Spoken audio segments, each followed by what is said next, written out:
sa Ginoong Dios karon nga iya akong gihatagan og kanang oportunidad nga makasangyaw karon sa inyong atubangan. Karon ang ika-30 nga gistorya sa atong Ginoong Dios. Inahan ani ang imong anak, anak ani ang imong inahan.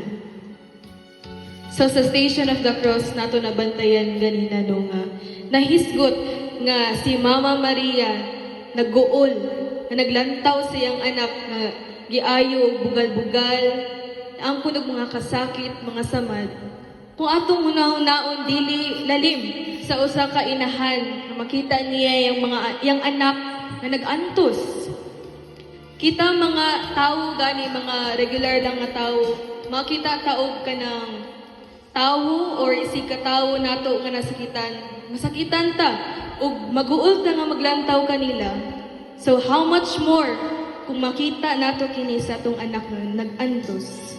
So si Jesus gibugal-bugalan, gisakit og ayo sa mga sinaunang tao, daghan iyang na angkon nga mga samad, mga bunog sa iyang kalawasan.